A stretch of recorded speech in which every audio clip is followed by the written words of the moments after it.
அஸ்ஸலாமு அலைக்கும். Hi everyone, welcome to Nasrin views. இன்றைக்கி நம்ம ஒரு அருமையான பூண்டு சாதமும் ஒரு சோயாவில் சுக்காவும் தாங்க பார்க்க போகிறோம். வாங்க வீடியோக்குள்ளே போகலாம். அதுக்கு முன்னாடி நம்ம சேனலை சப்ஸ்கிரைப் பண்ணாதவங்க சப்ஸ்கிரைப் பண்ணிக்கிங்க. பக்கத்தில் இருக்கிற பெல் பட்டனையும் கிளிக் பண்ணிக்கிங்க. அப்போ தான் நான் போடுற வீடியோஸ் உடனுக்குடனே நீங்கள் பார்க்க முடியும். இப்போ ஒரு பேனில் 1 ஸ்பூன் நெய் எடுத்துக்கோங்க. கூடவே கொஞ்சம் கருவேப்பிலையும் கொஞ்சம் 2 காஞ்ச மிளகா நான் எடுத்துருக்கேன். லைட்டாக கொஞ்சம் வதக்கிக்கலாம்.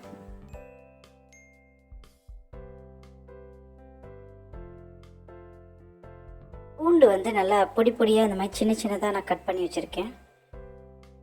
அதை சேர்த்து நல்லா நெய்யில் நல்லா வதக்கிக்கும். இப்போ ரைஸ் சேர்த்துக்கலாம்.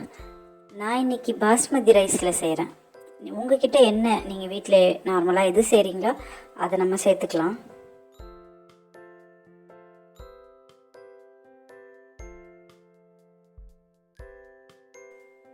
நம்ம அந்த நெய், கருவேப்பிலை, அப்புறம் அந்த பூண்டு, அந்த 3 சேர்ந்து அந்த நெய்யோட அவ்வளோ ஒரு வாசமாக இருக்குங்க. இப்போ நார்மலாக நமக்கு அந்த பூண்டோட ஸ்மெல்லே தெரியல சுத்தமாக, அவ்வளோ நல்லாயிருக்கு. இது எனக்கு ரொம்ப பிடிச்சமான ஒரு சாதங்க, பூண்டு சாதம்.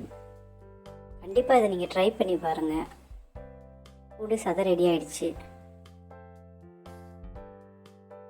இப்போ அடுத்து ஒரு 2 ஸ்பூன் எண்ணெய் விட்டுட்டு ஒரு 2 ஏலக்காய், 2 லவங்கம், ஒரு சின்ன துண்டு பட்டை,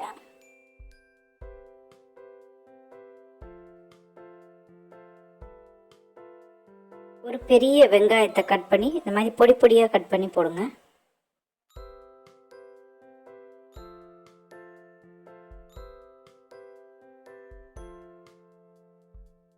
கொஞ்சம் கருவேப்பிலை சேர்த்துக்கலாம். வெங்காயம் நல்ல ஒரு ப்ரௌன் கலர் வரணும்னு தேவையில்லை. கொஞ்சம் நார்மலாக நம்ம வதக்கினாலே போதும். நான் ஒரு 20 மினிட்ஸ் முன்னாடி சோயாவை இந்த மாதிரி மசாலா சேர்த்து வச்சுருக்கேன். இதோட என்னென்ன நான் ஆட் பண்ணியிருக்கேன்னு உங்களுக்கு ஸ்க்ரீனில் வரும். நம்ம தண்ணியே சேர்க்க தேவையில்லை. ஏன்னா சோயாவில் நான் தண்ணி இருக்கிறதுனால நான் தண்ணி எதுவுமே சேர்க்கல. கொஞ்சம் அந்த எண்ணெயிலே நான் வதக்குறேன்.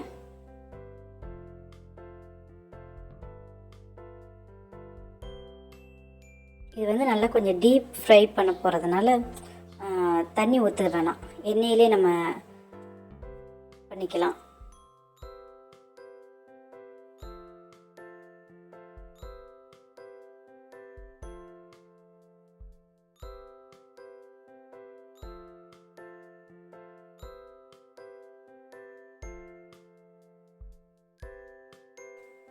தேவையான அளவு உப்பு சேர்த்துக்கலாம்.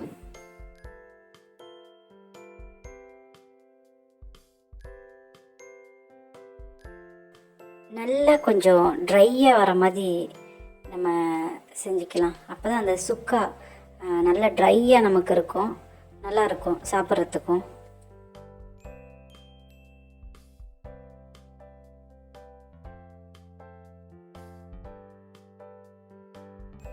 ஒரு சிக்கன், மட்டன் அந்த மாதிரி சாப்பிட முடியாதப்போ இந்த சோயாவில் நம்ம இந்த மாதிரி செஞ்சு சாப்பிடும் போது நல்லாவே இருக்குங்க. டேஸ்ட்டும் அதே மாதிரியே இருக்கும். ரெடி ஆகிடுச்சு. கண்டிப்பாக உங்களுக்கு இந்த வீடியோ பிடிச்சிருக்குன்னு நினைக்கிறேன். நீங்களும் செஞ்சு பாருங்கள், ரொம்ப நல்லாயிருக்கும்.